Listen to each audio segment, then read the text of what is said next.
Les hommes se meurent dans le monde, dans le péché, dans l'occultisme.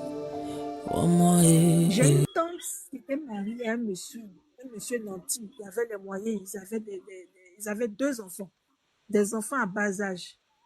Un enfant de 5 ans et je crois un autre de 3 ans. Des enfants à bas âge, elle était enceinte. Le monsieur la tapait à chaque fois. Le monsieur la tapait, la battait à chaque fois. Donc, quand elle expliquait, on disait, ah, il faut aller, il faut retourner dans ton mariage. Il faut retourner dans ton mariage. Le monsieur la battait. Et c'était quelqu'un qui avait beaucoup de moyens. À chaque fois, il la battait. Il la battait, il venait demander pardon. Il avait un problème spirituel, il était violent. Et elle était enceinte. Elle était arrivée dans son 6e ou 7e mois. Et un jour, pour un an, il y a eu une discussion, il est rentré dans une colère, il a tapé. Elle était enceinte de quelque chose comme 6 mois, 7 mois. Son ventre était sorti. Il a tapé. Un coup très violent dans le ventre. Et elle a commencé à saigner. On l'a emmenée à l'hôpital, l'enfant est décédé, elle-même elle est décédée. Donc avant de rentrer dans ce genre de mariage, souvent on a des signes. On a des signes, on se dit, oh, la personne va changer. Oh, c'est des petits trucs, ça va aller. En général, ce que tu vois en surface, en profondeur, c'est quelque chose de très vaste. Souvent, quand on est dans les fiançailles ou bien dans les copinages, on voit certains signes qu'on néglige. On voit certaines choses, on se dit que non, ça va changer, avec le temps, ça va changer. L'homme ne change pas. L'homme ne change pas. On peut s'adapter à l'homme, mais l'homme ne change pas. L'homme ne change pas. On s'adapte, mais l'homme ne change pas. La nature, l'homme ne change pas. Donc, avant de rentrer dans le mariage, il faut savoir la nature de la personne avec qui tu rentres. Il y a des versets de la Bible, de la parole de Dieu qui nous dit qu'il y a des démons qui sont descendus sur terre, qui se sont accouplés avec des êtres humains et qui ont eu des enfants. Donc, quand vous vivez dans la vie de tous les jours, vous voyez des personnes, ce n'est pas tout le monde qui est enfant de Dieu. Il y a des personnes qui ont des semences du diable. Ce n'est pas tout le monde qui est enfant de Dieu. Ce n'est pas pour tout le monde qu'on prie et les personnes changent. En règle générale, l'homme ne change pas. En règle générale, l'homme ne change pas. Donc, les petits indices que vous avez, les petites remarques que vous faites, soyez très attentifs à ces genres de remarques-là. Avant de rentrer dans ce mariage, il faut demander la volonté de Dieu pour ce mariage-là. Il faut être très observateur, observatrice. Si vous remarquez des petites choses, il faut vraiment regarder en profondeur. Parce qu'en général, c'est des petites choses qu'on néglige. Et quand on rentre dans le mariage, ces choses-là deviennent des problèmes, de gros problèmes qui emmènent au divorce. Il ne faut pas forcer un mariage.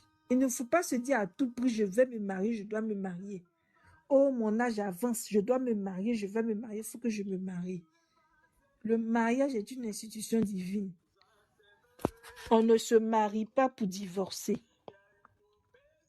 On ne se marie pas pour divorcer.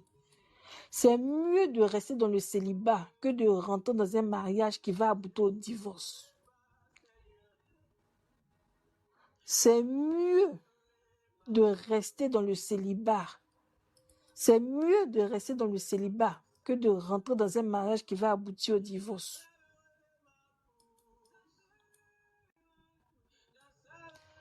On ne se marie pas parce qu'on a faim.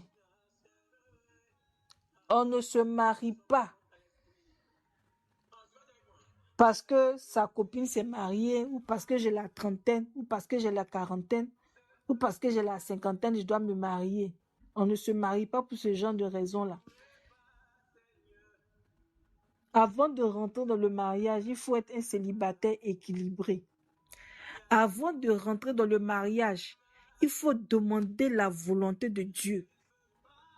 Il faut demander la volonté de Dieu pour ce mariage-là. Il y a beaucoup de gens qui sont rentrés dans le piège du mariage aujourd'hui, ils ont des problèmes. Le mariage peut être ta vie, le mariage peut être ta mort. Le mariage peut être ta vie, le mariage peut être ta mort. Aujourd'hui, si vous avez dans les cimetières, il y a beaucoup de personnes là-bas qui pleurent parce qu'ils sont rentrés dans un mariage toxique.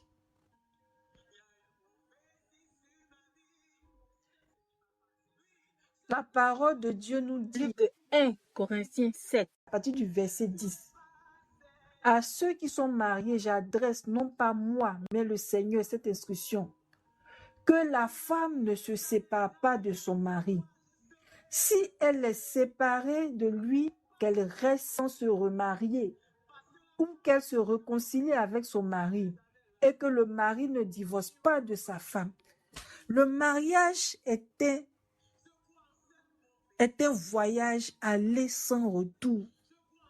Le mariage est un voyage aller sans retour. On ne rentre pas dans le mariage comme ça. On ne rentre pas dans le mariage comme ça.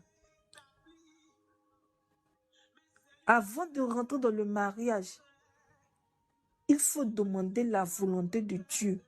C'est mieux de rester célibataire que de rester dans une relation toxique. C'est mieux de rester célibataire que de rentrer dans un mariage où vous allez vous séparer après. Et vous allez avoir une lourde charge spirituelle sur vous. Avant de se marier, il faut demander la volonté de Dieu. Si vous êtes dans une relation toxique, il ne faut pas avoir peur de rester célibataire. C'est mieux de vous séparer. On ne se marie pas parce que la femme est belle. On ne se marie pas parce que le monsieur a l'argent. On ne se marie pas parce que la femme a l'argent. On ne se marie pas parce que la femme est belle. On ne se marie pas parce qu'on veut avoir les papiers. On ne se marie pas pour ce genre de raisons-là. Avant de se marier, il faut demander la volonté de Dieu. Il faut faire une analyse spirituelle très profonde avant de se marier. Parce qu'il y a beaucoup qui sont dans le mariage qui souffrent. Il y a beaucoup qui sont dans le mariage qui souffrent. Il y a beaucoup qui sont dans des mariages désastreux. Vous les voyez, ils sont dans le mariage, mais ce qu'ils traversent dans ce mariage-là, c'est des pleurs, c'est des douleurs, c'est des regrets. Tant que tu es célibataire, il faut te réjouir. Réjouis-toi. Réjouis-toi tant que tu es célibataire, parce que tu as encore le temps de faire une analyse profonde. Tu as encore le temps de demander la volonté de Dieu avant de rentrer dans un mariage. Les hommes se meurent dans le monde, dans le péché, dans l'occultisme. Crois-moi,